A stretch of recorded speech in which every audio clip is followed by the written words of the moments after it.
गिद्ध पक्षी की 8 ज्ञान की बातें जो भी सुन लेता है वह कभी गरीब नहीं रहता है। मित्रों, किसी जंगल में एक गिद्ध अपनी पत्नी के साथ एक बरगद के बड़े से वृक्ष पर रहता था। एक दिन जब गिद्ध और उसकी पत्नी वृक्ष पर बैठे विश्राम कर रहे थे, तभी गिद्ध की पत्नी कहती है, हे प्राणनाथ, आज मैं कुछ ऐसा जानना चाहती हूं जो आपने आज तक मुझे नहीं बताया है। आज आप कुछ ऐसा बताइए जो कि बहुत ही रोचक और ज्ञानवर्धक हो। तब गिद्ध कहता है, ठीक है प्रिय, आज तुम्हें मैं एक अमीर बहन और गरीब भाई की कहानी सुनाता हूं। आज की कहानी बड़ी रोचक और ज्ञानवर्धक है, जिससे तुम्हें 8 ज्ञान की बातें सीखने को मिलेंगी, जिन्हें सुनकर कोई भी व्यक्ति आसानी से अपनी गरीबी से बाहर आ सकता है। हे प्रिय, बहुत पुराने समय की बात है। किसी नगर में एक बहुत ही अमीर किसान रहता था। उस किसान के घर में 2 जुड़वा संतानें पैदा हुई थीं। उन दोनों जुड़वा संतानों में एक पुत्र और दूसरी संतान पुत्री थी। किसान अपने पुत्र का नाम रोहन रख देता है और पुत्री का नाम कमला रखता है। इधर धीरे धीरे रोहन और कमला बड़े होने लगते हैं। जब किसान की दोनों संतानें बड़ी हो जाती हैं और उनकी आयु विवाह के योग्य हो जाती है, तो किसान को अपने बच्चों के विवाह की चिंता सताने लगती है। एक दिन वह किसान किसी कार्य से अपने पड़ोस के एक शहर में जाता है। वहां पहुंचकर एक व्यापारी का पुत्र उसे पसंद आ जाता है और उस व्यापारी के पुत्र के साथ वह अपनी बेटी कमला का विवाह कर देता है। इस प्रकार से कमला अपने पिता के यहां से विदा होकर अपने ससुराल चली जाती है। इधर बेटी को विदा करने के बाद किसान अपने पुत्र के विवाह के बारे में सोचने लगता है और सोचता है कि बेटी तो मेरी अपने घर की हो गई, अब मुझे अपने पुत्र का विवाह कर देना चाहिए। यदि मेरे पुत्र का विवाह हो गया तो मैं अपना बचा हुआ शेष जीवन अपनी बहू बेटियों के साथ रहकर आराम से व्यतीत करूंगा। मित्रों, गिद्ध अपनी पत्नी से कहता है, हे प्रिय, भगवान की लीला बहुत विचित्र है। ईश्वर न जाने कब किसको गरीब बना दे और कब किसको अमीर। उस अमीर किसान के साथ भी कुछ ऐसा ही होता है। एक दिन वह किसान किसी भयानक बीमारी की चपेट में आ जाता है। जब उसका पुत्र अपने पिता की ऐसी हालत देखता है तो वह बहुत ही दुखी हो जाता है। इसके बाद वह अपने पिता का अच्छे से अच्छे डॉक्टरों से इलाज करवाता है और महंगी से महंगी दवाइयां लेकर आता है। धीरे धीरे उसकी धन संपत्ति पूरी तरह से पिता के इलाज में खर्च हो जाती है। इस प्रकार अपने पिता का इलाज कराते हुए वह किसान का पुत्र एकदम कंगाल हो जाता है। लेकिन फिर भी पिता की हालत में किसी प्रकार का सुधार नहीं होता। जब कोई भी दवाई उस किसान की बीमारी में काम नहीं करती है, तो एक दिन वह किसान अपने बेटे को पास बुलाता है और अपने बेटे रोहन से कहता है, हे पुत्र, जब भी कोई काम मनुष्य के सामर्थ्य से बाहर हो जाए और उसका कोई समाधान न मिले, तो ऐसे समय में उस काम को ईश्वर के भरोसे छोड़ देना चाहिए। इसलिए पुत्र, अब तुम मेरी चिंता छोड़ो और अपने भविष्य के बारे में सोचो। मेरा क्या है, आज नहीं तो कल मुझे संसार छोड़कर जाना ही है। इसलिए पुत्र, अब तुम मेरी चिंता करना छोड़ो और अपना विवाह करके अपना घर गृहस्थी बसा लो। अपने पिता के मुख से ये बातें सुनकर रोहन एकदम चुप हो जाता है। आखिर वह बेचारा कर भी क्या सकता था। उसके घर में जो भी जमा पूंजी थी वह तो उसके पिता के इलाज में पहले ही खर्च हो चुकी थी। फिर वह कहता है, हे पिताजी, जैसा आपके लिए उचित लगे आप वैसा कीजिए। इसके बाद वह गरीब किसान अपने पुत्र की शादी एक गरीब घर की कन्या से करवा देता है और शादी के कुछ दिन बाद ही उस किसान की मृत्यु हो जाती है। पिता की मृत्यु के बाद रोहन अपने पिता का पूरी रीति रिवाज से अंतिम संस्कार करता है।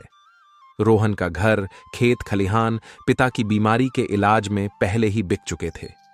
जो कुछ भी जमा पूंजी बची थी वह पिता के अंतिम संस्कार में समाप्त हो जाती है। इस प्रकार से रोहन बहुत ही गरीब हो जाता है। प्रिय मित्रों, जब रोहन एक दिन बिल्कुल कंगाल हो जाता है तो वह गांव के बाहर अपनी पत्नी के साथ एक झोपड़ी बनाकर रहने लगता है और दूसरों के खेतों में मेहनत मजदूरी करके अपने बीवी बच्चों का पेट पालने लगता है। उधर रोहन की बहन कमला, जिसका विवाह धनी व्यापारी के घर में हुआ था, जब अपने भाई की स्थिति के बारे में जानती है तो वह अमीर बहन अपने गरीब भाई से घृणा करने लगती है। मन में सोचने लगती है कि मेरा भाई अब तो बिल्कुल ही कंगाल हो चुका है। उसका घर, जमीन सब बिक गया है और अब उसके पास एक फूटी कौड़ी भी नहीं बची है। यदि ऐसी हालत में वह मेरी ससुराल आता है तो उसे देखकर मेरी देवरानी और जेठानी मेरा बड़ा ही अपमान करेंगी और मेरा मजाक उड़ाएंगी कि तेरे पीहर वाले तो बिल्कुल ही कंगाल हैं। ऐसे में मेरी बहुत बदनामी होगी। इस कारण से कमला अपने सगे भाई से रिश्ता तोड़ देती है। न तो कमला अपने भाई को ससुराल बुलाती है और न ही कभी उसके घर जाती है। कमला के भाई रोहन को भी अच्छी तरह से पता होता है कि उसकी बहन उससे नफरत क्यों करती है, इसलिए रोहन भी अपनी बहन की ससुराल कभी नहीं जाता है। इस तरह से कमला बड़े ऐशो आराम के साथ अपनी ससुराल में जिंदगी गुजारती है। रोहन मेहनत मजदूरी करके अपनी पत्नी के साथ झोपड़ी में रहकर किसी तरह से दिन काटने लगता है। आगे गिद्ध अपनी पत्नी को कहानी सुनाते हुए कहता है, कुछ साल गुजरने के बाद एक दिन रोहन की बहन कमला के लड़के की शादी तय हो जाती है, लेकिन कमला अपने भाई रोहन को किसी प्रकार का कोई निमंत्रण नहीं भेजती। जब इस बात का पता रोहन को चलता है कि उसके भांजे की शादी होने वाली है, तो इस बात को सुनकर रोहन बहुत प्रसन्न हो जाता है और यह खबर जाकर अपनी पत्नी सुशीला को बताता है कि मेरी बहन के बेटे की शादी है और हम सभी को बहन के घर चलना है।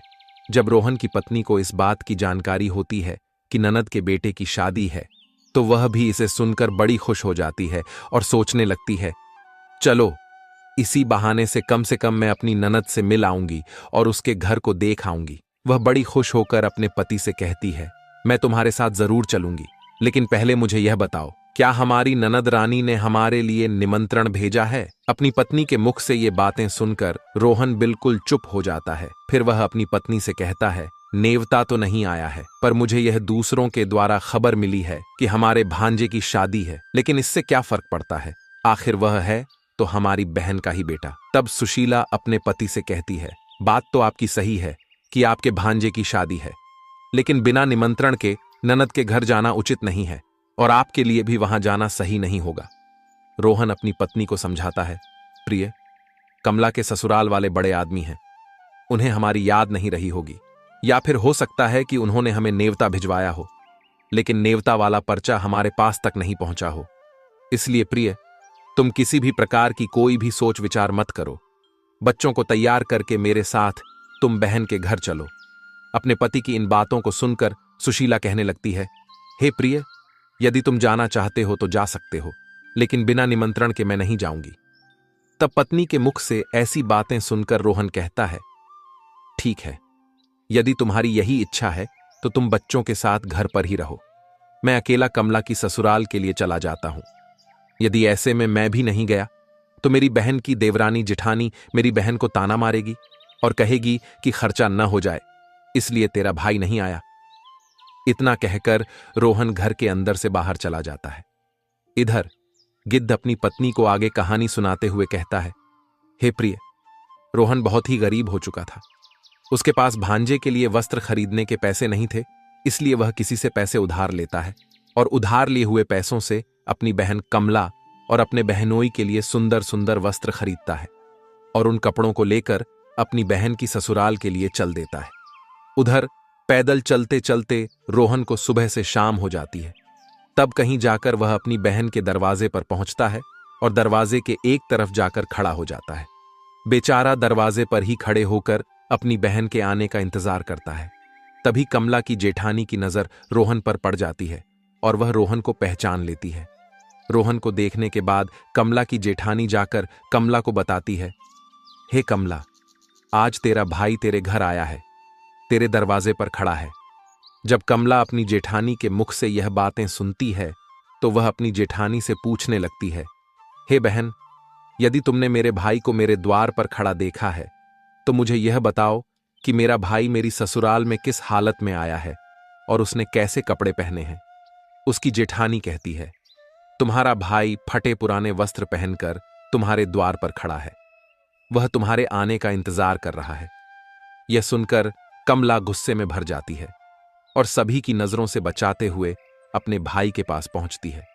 इधर रोहन जब अपनी बहन कमला को अपने पास आते हुए देखता है तो खुशी के मारे उसका चेहरा खिल उठता है। अपनी बहन को देखकर रोहन की आंखों में आंसू टपकने लगते हैं। इसके बाद कमला अपने भाई को अपने साथ लेकर सबकी नजरों से बचाते हुए अपने घर के अंदर सबसे अंदर वाले कमरे में ले जाती है और कमरे में ले जाकर पूछने लगती है, हे भाई, तुम्हारे पास आखिर किसने नेवता भेजा था जो तुम यहां चले आए? तब रोहन कहता है, बहना, तुमने तो अपने भाई को बिल्कुल ही भुला दिया, लेकिन किसी के द्वारा मुझे पता चल गया कि मेरे भांजे की शादी है, इसीलिए मैं तुम्हारे और तुम्हारे बेटे के लिए नए कपड़े लेकर आया हूं। अपने भाई के मुख से ये बातें सुनकर कमला कहने लगती है, हे भाई, तुम्हें इस तरीके से बेशर्मों की तरह मेरे घर नहीं आना चाहिए था।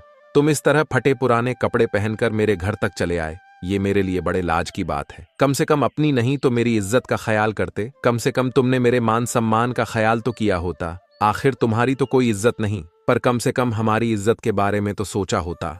कमला के मुख से ऐसे कटु वचन सुनकर उस मजबूर भाई का कलेजा छलनी हो जाता है। तब रोहन अपनी बहन के कदमों में गिरकर माफी मांगने लगता है और कहता है, मुझे क्षमा कर दो, मुझे नहीं पता था कि मेरी वजह से यहां तुम्हारी बदनामी होगी। तुम्हारी बदनामी न हो, तुम्हारी देवरानी जिठानी तुम्हें ताना न मारे, इसीलिए तो मैं तुम्हारे लिए वस्त्र लेकर आया हूं। यदि मुझे यह बातें पहले से पता होती कि तुम मेरी वजह से इतनी आहत हो जाओगी, तुम्हें मेरे आने से इतना बुरा लगेगा, तो मैं तुम्हारे दरवाजे पर कभी नहीं आता। भला मैं तो यह सोचकर आया था कि मेरे भांजे की शादी है, यदि मैं नहीं पहुंचा तो मेरी बहन की देवरानी जिठानी ताने मारेगी। रोहन की बातों को सुनकर कमला का गुस्सा थोड़ा शांत होता है। तब वह रोहन से कहती है, जब तुम आ ही गए हो तो मेरी एक बात कान खोलकर सुन लो। जब तक मेरे बेटे की शादी नहीं हो जाती, तब तक तुम इसी कमरे में बंद रहना, और भूल कर भी इस कमरे से बाहर निकलने की गलती मत करना, वरना तुम्हें देखकर मेरी इज्जत दो कौड़ी की हो जाएगी। लोग कहेंगे कि कमला का भाई तो भिखारी है। रही भोजन की बात, तो जब भोजन बन जाएगा तो मैं तुम्हें भोजन की थाली तुम्हारे कमरे में पहुंचा दूंगी। तुम भोजन खाकर चुपचाप पिछले दरवाजे से अपने घर के लिए चले जाना। रोहन कहता है, ठीक है बहना, मैं आज रात को ही तुम्हारे घर से अपने गांव के लिए चला जाऊंगा, मगर मेरी तुमसे एक विनती है कि मैं तुम्हारे और जीजा जी के लिए जो कपड़े लाया हूं, तुम उन कपड़ों को रख लो, उन्हें मैं तुम्हारे लिए बड़े प्यार से लाया हूं। तब कमला अपने भाई से कपड़े लेकर कमरे के बाहर चली जाती है और जाते समय बाहर से उस कमरे की कुंडी लगा जाती है। रोहन उस अंधेरे कमरे में बैठकर अपनी बहन के वापस आने का इंतजार करने लगता है। मित्रों, इतनी कहानी सुनाने के बाद वह गिद्ध कुछ समय के लिए चुप हो जाता है। तब उसकी पत्नी कहती है, हे प्राणनाथ, कहानी बहुत रोचक और ज्ञानवर्धक है, आप आगे की कहानी भी सुनाइए। तब गिद्ध आगे कहानी सुनाते हुए कहता है, हे प्रिय, इधर तो रोहन उस अंधेरे कमरे में बैठा हुआ अपनी बहन के लौटने का इंतजार कर रहा होता है कि मेरी बहन मेरे लिए भोजन लेकर लौटकर वापस आती होगी। आज तो मुझे स्वादिष्ट भोजन खाने को मिलेगा। उधर वह निर्मोही बहन अपने भाई को उस कमरे में बंद करके अपने घरेलू काम धंधे में लग जाती है और भाई को भूल जाती है। शादी के काम धंधे में इतनी ज्यादा खो जाती है कि अब तो उसे याद ही नहीं रहता कि मेरी मां का जाया भाई मेरे यहां कमरे में बंद है और मेरे लौटने का इंतजार कर रहा है। मित्रों, इधर जैसे जैसे समय बीतने लगता है, भूख प्यास की वजह से रोहन छटपटाने लगता है और उसकी हालत भी खराब होने लगती है। तब रोहन अपनी बहन को आवाज लगाता है, लेकिन उसकी आवाज कोई नहीं सुनता। इस तरह से रोहन उस अंधेरे कमरे में पड़े पड़े 3 दिन बीत जाते हैं। इधर रोहन को अपने बीवी बच्चों की याद आती है। रोहन सोचता है, यदि कोई नहीं आया तो मैं भूखा प्यासा इसी कमरे में मर जाऊंगा। यदि मैं मर गया तो मेरे बीवी बच्चों का भला क्या होगा? मेरे न होने पर कैसे मेरे बीवी बच्चों का पालन पोषण होगा? रोहन इधर यह सोचते सोचते बेहोश होने लगता है। तभी किसी काम की वजह से कमला की जेठानी कमरे के पास से गुजरती है। जब रोहन के कानों में कमला की जेठानी की पायल की आवाज सुनाई देती है, तो रोहन अपनी पूरी ताकत से उस कमरे का दरवाजा पीटने लगता है। जब कमला की जेठानी के कानों में उस दरवाजे की आवाज जाती है, तो वह दरवाजा खोल कर देखती है और अंदर रोहन को देखकर चौंक जाती है। वह रोहन से पूछने लगती है, हे भाई, तुम्हें इस कमरे में किसने बंद किया था? रोहन इस बात का कोई जवाब नहीं देता है। जब कमला की जेठानी दोबारा पूछती है, तो रोहन इस बात को छुपा लेता है और झूठ मूठ कह देता है कि मैं इस कमरे में आराम कर रहा था, तभी किसी ने गलती से बाहर से दरवाजे की कुंडी लगा दी और मैं इस कमरे में बंद हो गया। बहन, यदि तुम आज नहीं आती तो मेरे प्राण पखेरु उड़ जाते। इतना कहने के बाद रोहन घर के पिछले दरवाजे से चुपचाप बाहर निकल जाता है और अपने घर की राह पकड़ लेता है। 3 दिन का भूखा प्यासा बेचारा रोहन अपने घर के लिए चल देता है। अंत में वह चलते चलते काफी दूर निकल जाता है। चलते चलते उसे चक्कर आने लगता है। जैसे ही रोहन का सिर चकराता और वह उसी समय जमीन पर गिरने वाला होता है, तभी वहां पर कहीं से एक बूढ़ी माँ आ जाती है और वह बूढ़ी माँ रोहन के गिरने से पहले ही उसे संभाल लेती है।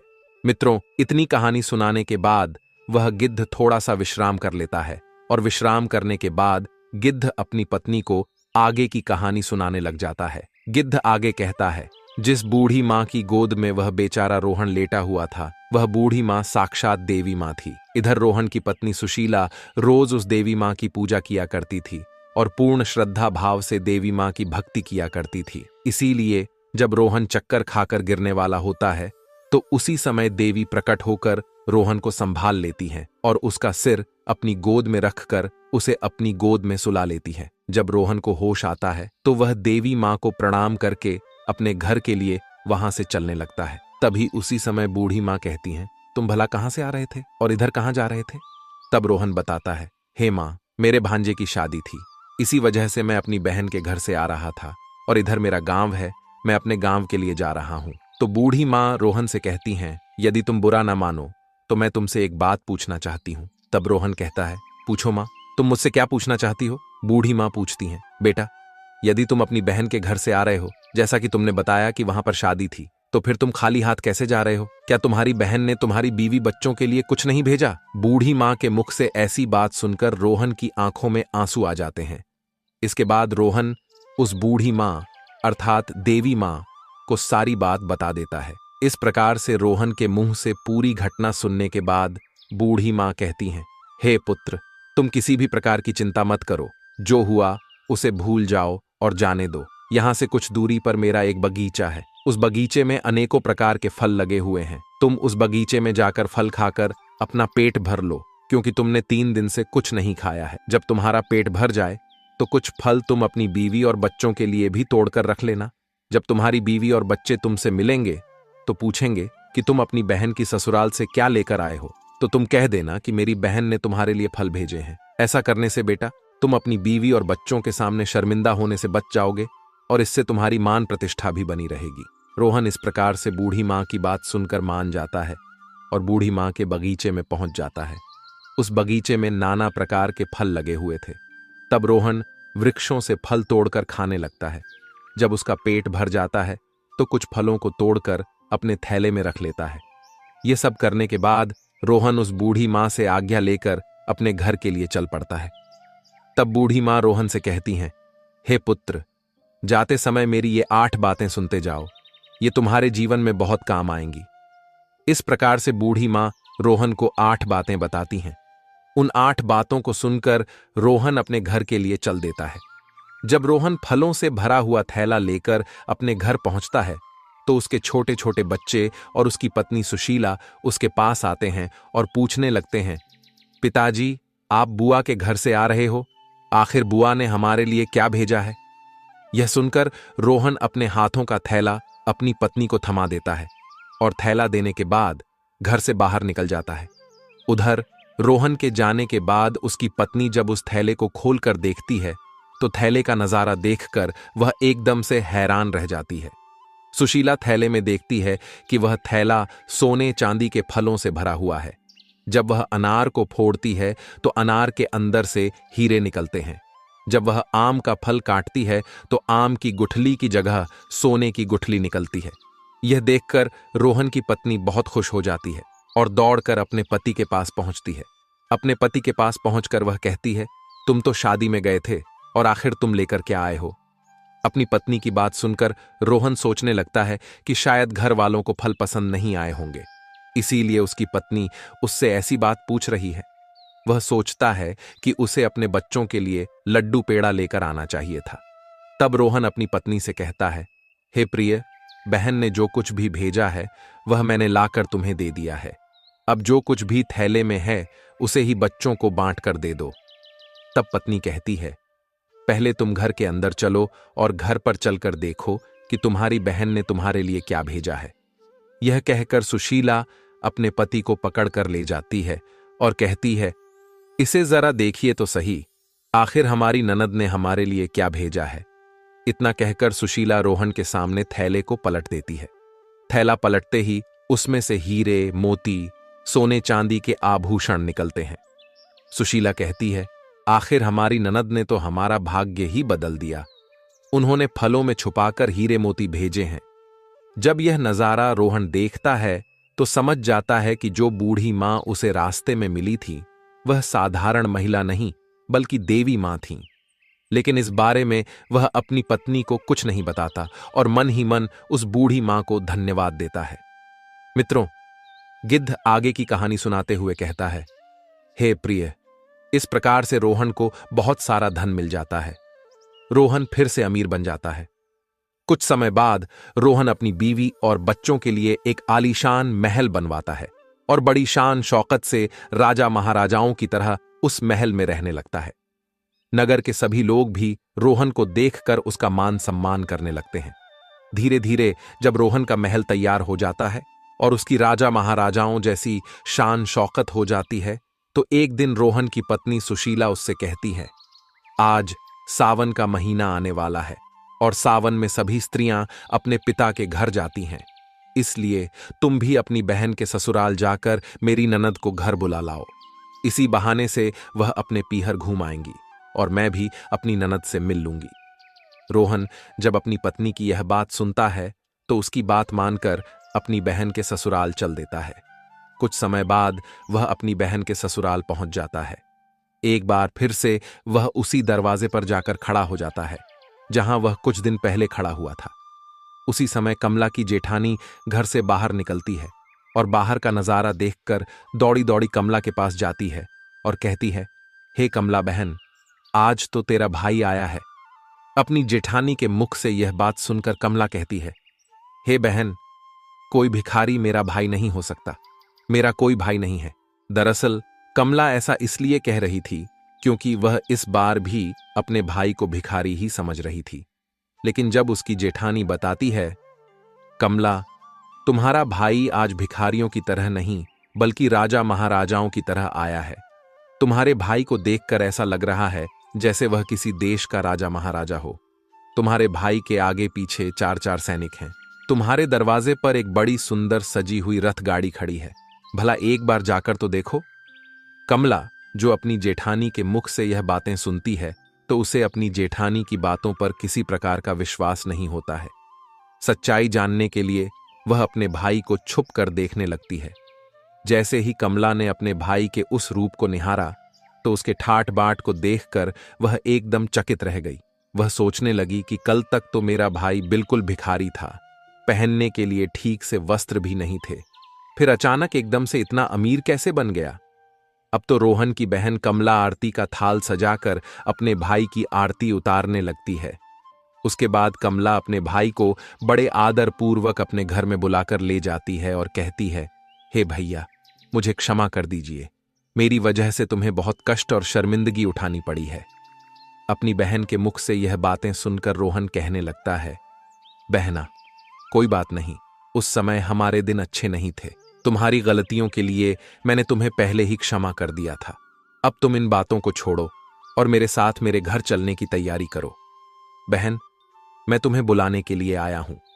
तुम्हारी भाभी ने तुम्हें बुलाने के लिए मुझे भेजा है। यह सुनकर कमला खुशी खुशी अपने भाई के घर जाने के लिए तैयार हो जाती है और रथ में बैठकर अपने भाई के साथ चल देती है। इस प्रकार जब रोहन की बहन अपने पीहर पहुंचती है तो अपने भाई की शान शौकत देखकर एकदम से दंग रह जाती है। वह देखती है कि एक भव्य आलीशान महल है और महल के अंदर अनेक प्रकार के नौकर चाकर लगे हुए हैं, साथ ही अन्न के भंडार भी भरे हुए हैं। कमला अपने भाई की ऐसी स्थिति देखकर हैरान रह जाती है। उधर रोहन की पत्नी भी अपनी ननद की खूब सेवा करती है और उसे 7 दिनों तक पलकों पर बिठाकर रखती है। सुशीला को लगता था कि यह सब शान शौकत उनकी ननद की वजह से हुआ है। अपनी ननद की मदद के कारण ही वे इस मुकाम पर पहुंचे हैं, क्योंकि रोहन ने कभी अपनी पत्नी को अपने अमीर होने का कारण नहीं बताया था। वह जानता था कि यह सब कमला की वजह से नहीं बल्कि देवी मां के आशीर्वाद से हुआ है। मित्रों, रोहन की पत्नी सुशीला इस बात से अनजान थी। यही सोचकर वह अपनी ननद की खूब सेवा करती है और उसका खूब ख्याल रखती है।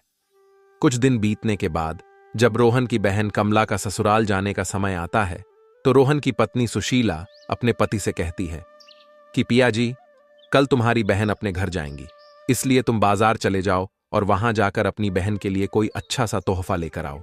पत्नी के मुख से इन बातों को सुनकर रोहन घर से चला जाता है और एक मोची की दुकान पर पहुंचता है।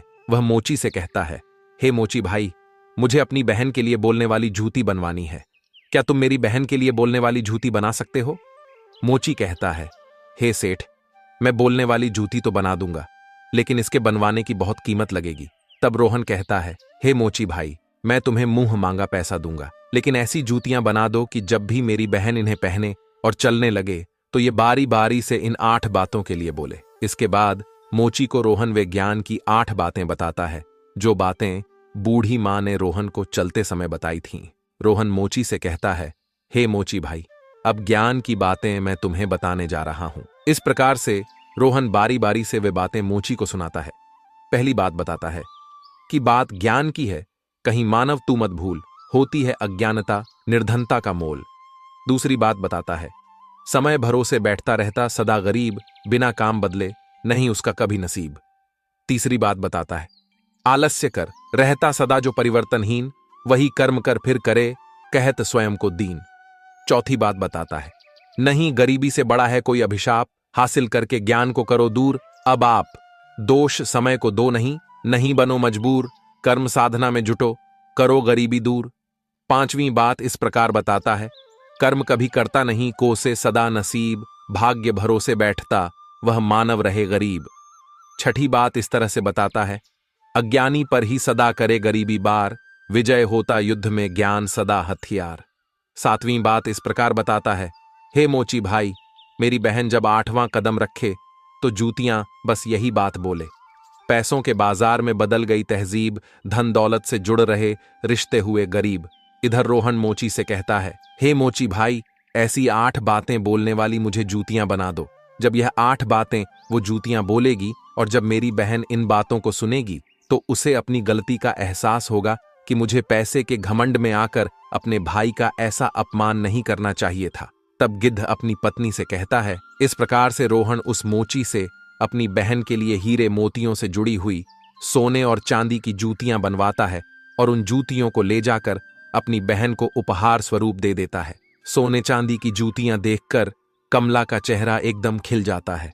उसके बाद कमला अपने भाई से विदा लेकर अपने घर चली जाती है। इधर कमला जब अपनी ससुराल पहुंच जाती है तो कमला की देवरानी जिठानी पूछने लगती है, हे कमला, तुम अपने भाई के घर से आई हो, तुम्हारे भाई ने तुम्हें क्या उपहार दिया है? तब कमला अपनी देवरानी जिठानी, अपने सास ससुर और अपने देवर जेठ को अपने भाई के द्वारा दी हुई भेंट दिखाती है। वह जूतियां दिखाती है और कहती है, देखो, मेरे भाई ने मुझे सोने चांदी से जड़ी हुई, हीरे मोती से जड़ी हुई ये जूतियां दी हैं। तब कमला जूतियां पहनकर चलकर दिखाती है। जैसे ही कमला उन जूतियों को पहनकर चलती है तो जूतियां बोलती हैं कि पैसों के बाजार में बदल गई तहजीब, धन दौलत से जुड़ रहे रिश्ते हुए गरीब। जब कमला इस बात को सुनती है तो उसका सर शर्म से नीचे झुक जाता है और अपने भाई को याद करके एकदम से रोने लगती है। जब देवरानी और जिठानी पूछती हैं, कमला, आखिर क्या हुआ जो तुम अचानक से रोने लगीं? तो कमला अपनी देवरानी और जेठानी के लिए सारी बातें बताती है। वह कहती है, हे बहन, मैंने पैसों के घमंड में आकर अपने भाई से कितना भला बुरा कहा था। मैंने अपने भाई को एक गिलास पानी तक नहीं पूछा। देखो, मेरे भाई ने मुझे कितनी कीमती जूतियां बनवा कर दी हैं। अब तो मुझे अपने आप से घृणा होने लगी है, मैं तो जीना नहीं चाहती। तभी कमला की जेठानी उसे समझाने लगती है, हे बहन, जो भी कुछ हुआ उसे भूल जाओ। आगे से याद रखना, कभी किसी के साथ ऐसा बर्ताव मत करना, क्योंकि जो व्यक्ति धन दौलत का घमंड करता है उससे माता लक्ष्मी हमेशा के लिए दूर चली जाती है। इसलिए मेरी बातें तुम सदा याद रखना। इस तरीके से कमला की जिठानी कमला को 8 बातें बताती हैं। वह कहती है, हे कमला, जो व्यक्ति रात के समय रसोई में झूठे बर्तन रखता है और खाने पीने की चीजों को बर्बाद करता है, ऐसा व्यक्ति बहुत ही जल्दी निर्धन हो जाता है। दूसरी बात, जिस घर में घर की स्त्रियों का अपमान होता है उनकी इज्जत नहीं की जाती। उस घर में देवी लक्ष्मी ज्यादा दिनों तक नहीं रुकती। तीसरी बात, जिस घर की स्त्रियां सूर्यास्त होने के बाद अपने घरों में झाड़ू लगाती हैं, चूल्हा चौका करती हैं, ऐसे परिवार के लोग बहुत जल्दी गरीब हो जाते हैं। चौथी बात, जिस घर परिवार में पैसों की कदर नहीं की जाती, फजूल कार्यों में पैसे बर्बाद किए जाते हैं, ऐसे घरों से भी माता लक्ष्मी रूठ कर चली जाती है। पांचवी बात, जो लोग पैसे आने के बाद में उस पैसे से दूसरों के मान प्रतिष्ठा को ठेस पहुंचाते हैं या फिर अपने धन के बलबूते पर दूसरे लोगों को परेशान करते हैं, ऐसे लोगों के घरों से भी माता लक्ष्मी बहुत जल्दी विदा ले जाती है। छठी बात, जिस घर के लोग अपने कर्तव्यों का पालन नहीं करते और अपने कार्यों को कल पर टालते रहते हैं, उन लोगों के घरों से भी माता लक्ष्मी रूठ जाती हैं। सातवीं बात, जिस घर परिवार के लोग अपने से बड़े लोगों की इज्जत नहीं करते, अपने से बड़ों का कहना नहीं मानते या फिर अपने से बड़ों से कटु शब्द बोलते हैं, ऐसे लोगों को भी गरीबी का सामना करना पड़ता है, उन्हें गरीबी देखनी पड़ती है।